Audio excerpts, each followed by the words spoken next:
தீபம் அகர்பத்தி ஒரு தெய்வீக அனுபவம். பக்தி கிளேஸ் நேயர்களுக்கு அடியேன் உங்கள் சிவயோகி சிவசக்திமான் சுவாமிகள் வணக்கத்தை தெரிவித்துள்ளேன். இந்த பதிவில் ஆடி 18 அந்த நாளுக்கு உண்டான பரிகாரத்தை சொல்ல போகிறோம். அதாவது ஆங்கிலத்தில் பார்த்தீங்கன்னா ஆகஸ்ட் 3. ஆடி 1லேருந்து ஆடி 32 வரைக்குமே உள்ள விசேஷங்கள், வீட்டில் செய்யக்கூடிய எளிமையான பரிகாரங்கள், முக்கியமான பிரச்சனைக்கு உண்டான தீர்வுகள், இதை பற்றி சொல்லிட்டு வரும். அந்த வகையில் இப்போ ஆடி 18 ஆடி பெருக்குன்னுவாங்க. அதை நம்ம முன்னாடியே ஒரு இதே ஆடி மாத பதிவில் சொல்லியிருக்கோம். இப்போ சொல்லக்கூடியது அன்றைய தினம் தேய்பிரை சஷ்டி வருகிறது. சஷ்டியில் இருந்தால் அகப்பையில் வரும் என்று சொல்வார்கள். அதற்கு என்ன காரணம் என்றால், சஷ்டி விரதம் இருந்தால் அகப்பை என்று சொல்லக்கூடிய பெண்களுடைய கருப்பையிலே புத்திர பாக்கியம் ஏற்படும், குழந்தை வளர ஆரம்பிக்கும், உற்பத்தி ஆகும் அப்படின்றதுதான் பொருள். அதுக்குண்டான விரத முறைகளும் வழிபாடுகளும் வீட்டில் செய்யக்கூடிய எளிமையான பரிகாரம் பற்றியும் சொல்ல போறோம்.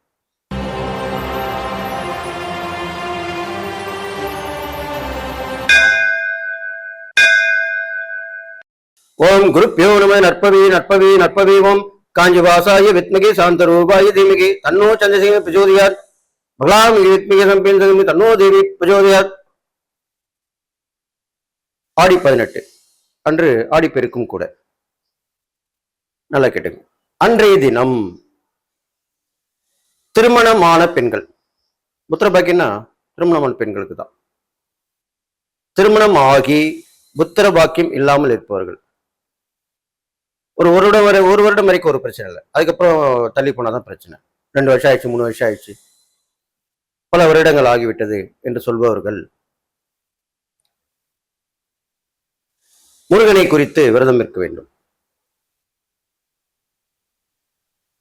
இந்த சஷ்டி என்று சொல்லக்கூடிய திதியிலே, அதாவது வளர்பிறை சஷ்டி, அமாவாசைக்கு அப்புறம் 6வது நாள், அந்த சஷ்டியிலே 6ஆம் நாள் தொடங்கி முருகனுக்காக விரதம் இருந்து வர வேண்டும்.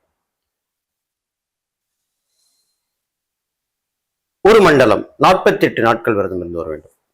வளர்பிறை சஷ்டியில துவங்கி 48 நாட்கள் விரதம் இருந்து வர வேண்டும். முருகனை நினைத்திருக்க வேண்டும்.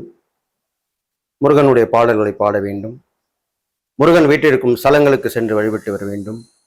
பிரார்த்தனை வேண்டுதலை வைத்துக் கொள்ள வேண்டும். இதெல்லாமே செய்யணும். முருகர் ஆலயங்களிலே இருக்கும் விருட்சங்களிலே, அதான் மரம் சொல்லுவாங்க, அதுல தொட்டில் கட்டலாம். முருகரை பால முருகனாக நினைத்து வழிபட்டு வரலாம். குழந்தை வடிவிலே, குழந்தை வடிவிலே வீட்டிற்கும் முருகர் கோயிலுக்கு சென்று வழிபடலாம்.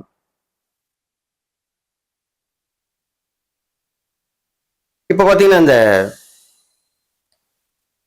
சென்னையில பொன்னேரி என்ற ஒரு பக்கத்துல ஆண்டார் குப்பம் அப்படின்ற ஒரு முருகர் ஸ்தலம் இருக்கு.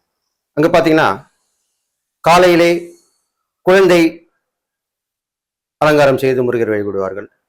பகல் வேளையிலே வாலிப வயது உள்ள முருகரை வழிபடுவார்கள். மாலை பொழுதிலே முதியவர் தோற்றம் கொண்ட முருகரை அலங்காரம் செய்து வழிபடுவார்கள். இந்த 3 நடக்கக்கூடிய இடம் அதான். அப்ப காலையில போனீங்கன்னா அந்த குழந்தை பருவ முருகரை பார்த்து விடலாம்.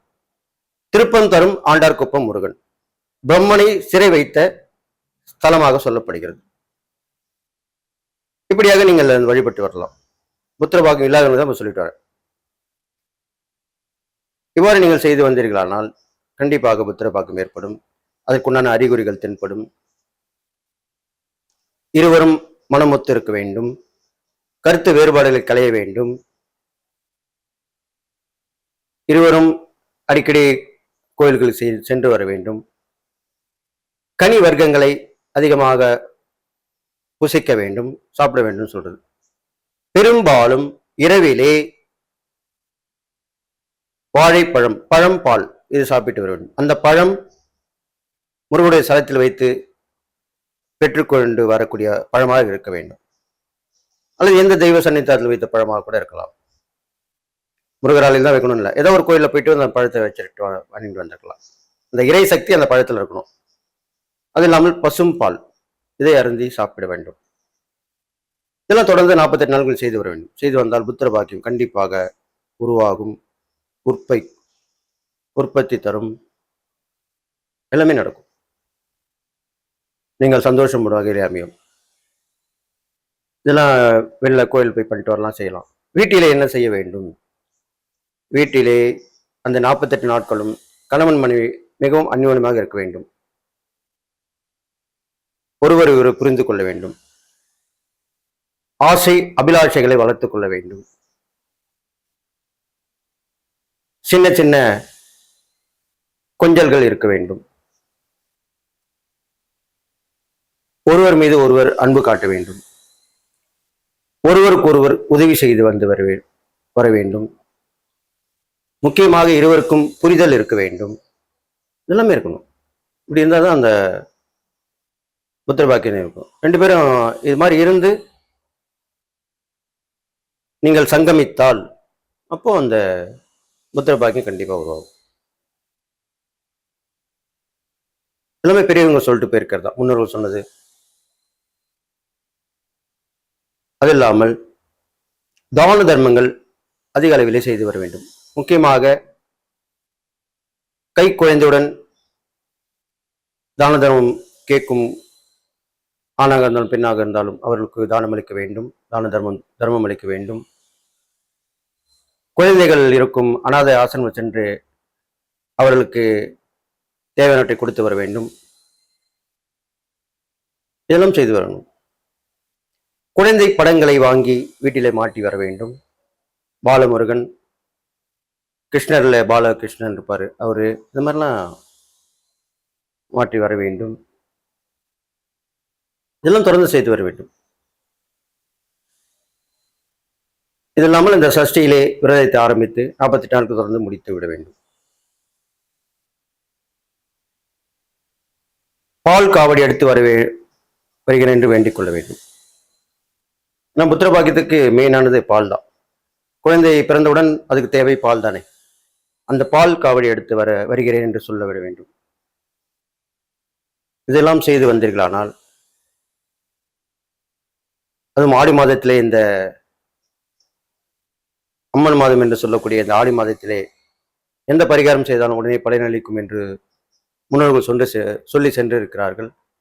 எனவே இதை நீங்கள் கடைபிடித்து வந்திருக்கிறானால் ஆண் பெண் இருவருக்குமே அந்த புத்திரை பாக்கியம் அமைந்து கல்யாணம் ஆனவன்ட்டு ஏதோ விசேஷம் இருக்கா அப்படின்னு கேட்பாங்களே, அவங்க வாயை அடைத்து விடலாம். கண்டிப்பாக உங்களுக்கு புத்திர பாக்கியம் கிடைக்கும். அந்த புத்திர பாக்கியம் கிடைத்து நம்ம வாழ்க்கை அதுதானே. ஒரு ஆணும் பெண்ணும் திருமணம் முடிந்த பிறகு யாருக்காக வாழ வேண்டும்? அந்த குழந்தை வந்த பிறகு புத்திர பாக்கியம் ஏற்பட்டு அவர்களுக்காகத்தான் நம்ம வாழ வேண்டும். அதற்குண்டானதுதான் அந்த புத்திரிகள் சொல்லக்கூடிய வகையில் அமைகிறார்கள். நம்முடைய வாரிசு என்று கூட சொல்லலாம். ஆணாக இருந்தாலும் ஒரு வாரிசு என்று சொல்லலாம். பெண்ணாக இருந்தால் நம் வாரிசை இன்னொரு வீட்டிற்கு சென்று வளர்த்து வருபவர்களை சொல்லலாம். இப்படியும் பலவாறாக சொல்லி மகிழலாம். எனவே இந்த புத்திர பாகத்துக்கு உண்டான இந்த பரிகாரத்தை சொல்லியிருக்கேன். எளிமையான பரிகாரங்கள் வீட்டிலிருந்தும் செய்யலாம். வீட்டில் இருக்கும்பொழுது உங்கள் வீட்டுக்கு அருகாமையிலே தெருநாய்கள் குட்டி போட்டிருந்தால் அந்த குட்டிகளுக்கும் அந்த பெண் நாய்க்கும் பால் ஊற்றி வரலாம், உணவு கொடுக்கலாம். பன்றிகளும் போட்டு இருக்கும், அது அவ்வளோ ரேர், எப்போ கிடைக்காது. அது மாதிரி கிடைத்தால் நாங்கள் அதுக்கு செய்யலாம். குட்டி போட்டிருக்கும் விலங்குகளுக்கு நீங்கள் தான தர்மம் செய்து வருங்க, அதுதான் சொல்லியிருக்கேன். அது மாடாக கூட இருக்கலாம். அப்படி செய்து வந்தீர்களானால் கண்டிப்பாக புத்திரபாக்கு ஏற்படும். உங்களுடைய வாழ்க்கை வளம் பெறும். சிறப்பாக வாழ்வீர்கள் என்று சொல்லி எல்லா நலனும் பெற்று வாழ்வீர்கள் என்று வாழ்த்து விடைபெறுகிறேன். நன்றி, வணக்கம்.